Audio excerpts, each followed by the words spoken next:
Olá, tudo bem com você? Eu sou o professor Brito de Geografia e neste vídeo vamos tratar de clima, fatores e elementos que compõem um clima. Vamos lá?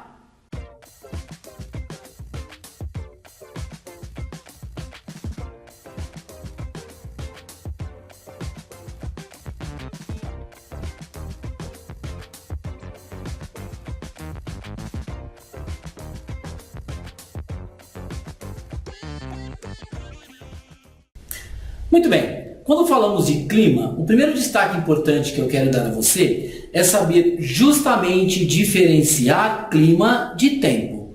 O que seria o clima? O clima é a sucessão do comportamento habitual da atmosfera a partir do tempo, é a sucessão habitual do tempo.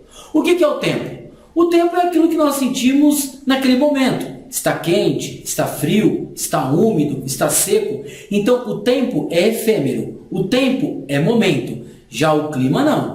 O clima é o estudo, é uma análise, é a sucessão habitual desse comportamento de tempo.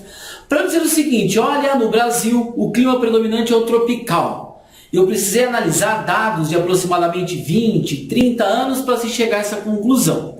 Entendeu? Diferença entre clima e tempo, correto? Bom, chegando a esta conclusão, podemos observar que o nosso clima apresenta alguns elementos importantes. Quais são esses elementos importantes? O primeiro deles, a temperatura. Você tem climas mais quentes, climas mais frios. O segundo, a nebulosidade. Você tem climas mais abertos, climas mais nebulosos, mais fechados. Um terceiro importante elemento do clima, que vale destacar, é a pluviosidade. Em algumas áreas chove mais, em outras áreas chove menos. Um quarto elemento importante do clima é justamente a pressão atmosférica. Tem áreas onde a pressão é alta e tem áreas onde a pressão é baixa. E um quinto elemento importante do nosso clima é justamente os ventos, o deslocamento de ar. E aí, nós vamos ter um vídeo que vai tratar só disso, vale a pena você clicar aqui embaixo e dar uma verificada logo em seguida após esse vídeo, beleza? Ventos, deslocamento de ar. Normalmente os ventos se deslocam das áreas de alta pressão para baixa pressão. É um elemento importante também do clima, beleza? Ok? Agora vamos para os fatores que compõem este clima. Vamos lá! O primeiro fator climático que eu vou destacar a vocês é a chamada latitude. Para entender esse elemento climático, observem esta imagem comigo aqui, ó. Tá vendo? Vamos lá? Essa imagem ela é importantíssima. Por quê? Conforme você pode verificar, a nossa Terra ela tem uma inclinação do seu eixo. Nas zonas equatoriais, ou então na chamada zona intertropical, verifiquem que a incidência de raio solar ela será sempre contínua, independente da inclinação do nosso eixo terrestre. Agora, isso se altera. Se altera quando? Quando eu vou para latitudes maiores. O que significa isso? Quanto maior a minha latitude, significa o quê? Maior a minha amplitude térmica. O que é amplitude térmica, Brito? É a diferença entre a máxima e a mínima temperatura. Quanto menor a latitude, menor a minha amplitude térmica. Portanto, significa que aí eu tenho calor o ano inteiro. Perfeito? Tá, Brito, mas nas regiões polares é frio o ano todo também. Exato. Mas nas regiões polares você sai de uma temperatura, por exemplo, de menos 5, menos 7, menos 3... para menos 40, menos 50 graus Celsius. Imaginem só, né? Então, o primeiro fator, latitude. Por quê? Porque você tem a incidência de raio solar. A incidência de raio solar vai interferir de acordo com o posicionamento latitudinal e também de acordo com a nossa área de ocupação latitudinal. Aumenta a latitude, diminui a latitude, interfere na amplitude térmica e também nas médias térmicas. Por isso, se você verificar, por exemplo, vamos pegar o Brasil, vamos pegar, por exemplo, Macapá, a nossa capital do Amapá. Tem alguém de Macapá aí? Pois bem, né? Macapá, a capital do Amapá, ela apresenta, por exemplo, uma máxima de 29, 30 graus Celsius, uma mínima de 28, 27 graus Celsius. Agora vamos pegar, por exemplo, a nossa capital gaúcha. Tem alguém de Porto Alegre aí? Pois é, em Porto Alegre, eu já tive, por exemplo, em julho em Porto Alegre, aquele frio, venta, chove pra caramba durante o inverno, você consegue às vezes verificar temperaturas abaixo de zero. Agora, já lá para janeiro, dezembro, o negócio melhora um pouco para quem gosta de calor, não é mesmo? Você tem uma temperatura ali em torno de 25, 26, quiçá ali um 27, 28 graus Celsius, dependendo da nossa região do Rio Grande do Sul. Beleza? Então, primeiro fator importante, latitude, ok? Vamos ao próximo? O próximo fator importante é o fator altitude, não é mesmo? Altitude. Vamos lá, vamos pegar, por exemplo, as cidades litorâneas do nosso país, Santos, Vitória, Rio de Janeiro, bom, não preciso nem falar, né? A característica dessas cidades balneares, turísticas, praianas, um calor bacana, não é mesmo? Estão no nível do mar. Vamos pegar, por exemplo, Gramado, vamos pegar, por exemplo, a região serrana do Rio de Janeiro, Petrópolis, vamos pegar, por exemplo, Campos do Jordão aqui em São Paulo, a nossa Minas Gerais com Serra Negra. Aumentou a altitude. Significa o quê? Fica mais frio. Então, conforme aumenta a altitude, olha aqui, ó, nesse mapa junto comigo, a diferença entre as nossas médias térmicas existentes aqui no nosso país.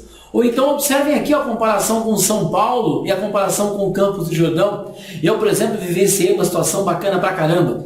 Eu estava no Chile, em Santiago, no dia 20 de janeiro, era por volta do meio-dia, estava aproximadamente 25, 26 graus Celsius. Em janeiro, hein? Verão Mediterrâneo, lá não choveu nesse dia, né? Verão Mediterrâneo. O que aconteceu então nesse dia, Brito? Pegamos um buzo, fomos lá para o Vale Nevado, 3.700 metros de altitude. Ó, verifica nessa foto, ó, como é que eu estou aí, ó. Ó o frio que eu estou aí, ó. Olha essa foto aí, ó. Lá no meio da Cordilheira dos Andes, a 3.700, 3.800 metros de altitude. Aumenta a altitude, então, aumenta a nossa área voltada para os espaços mais frios. Diminui a temperatura, aumenta a altitude, diminui, então, a nossa temperatura. Nível do mar significa então que nessas regiões eu tenho de fato uma temperatura mais elevada. Beleza? Vamos ao próximo fator, ok?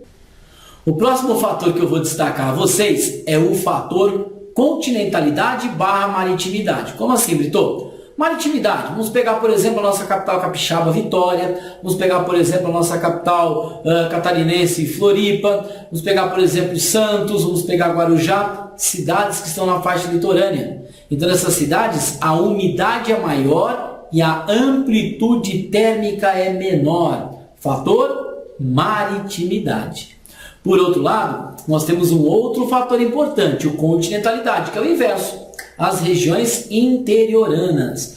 Nas regiões interioranas, a amplitude térmica é maior. Então, quando é frio maior, e quando é um calor do caramba, não é mesmo? Muito quente, muito frio. A amplitude térmica, portanto, ela tende a, de fato, apresentar-se de acordo com a continentalidade como maior. Então, a amplitude térmica aumenta devido ao fator continentalidade.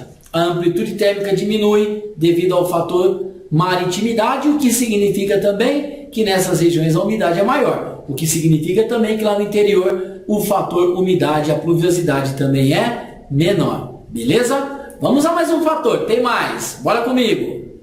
Outro fator climático importante é o relevo.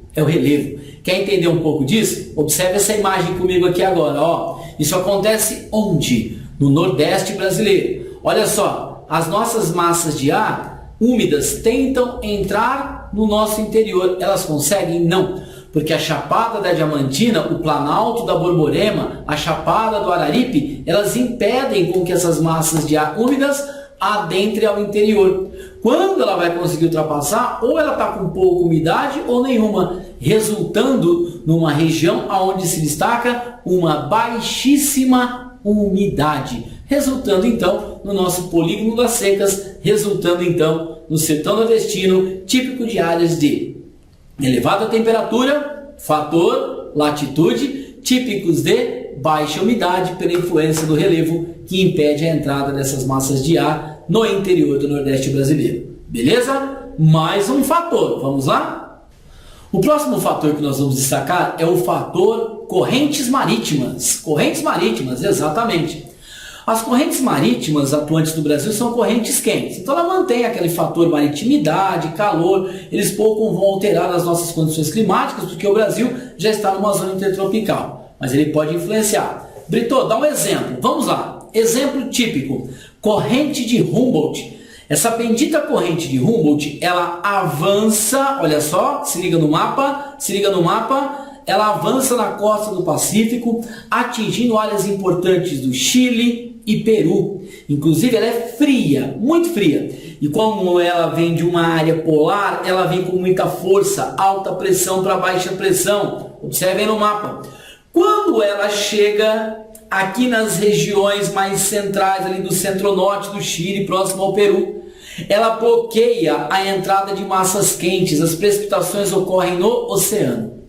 Conjuntamente com a nossa Cordilheira dos Andes, ela não adentra ao interior, formando um dos desertos mais secos do mundo, o deserto do Atacama. Então, a corrente de Humboldt impede a entrada de áreas úmidas, ou melhor, de massas úmidas, que juntamente com a barreira formada pela Cordilheira dos Andes, torna a região centro-norte do Chile extremamente seca, formando então o nosso Atacama. Perfeito?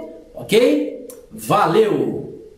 E aí, gostou do vídeo? Dá um like aqui então. Já é inscrito no nosso canal? Não? Então se inscreva. E ó, não esquece também, tá? Dá aquela clicadinha no sininho aqui embaixo. Continua recebendo os vídeos de geografia para o vestibular, que eu vou também continuar contribuindo para que você consiga uma boa nota e ingressar também nos principais vestibulares do nosso país e também, é claro, com uma boa nota no Enem. Valeu!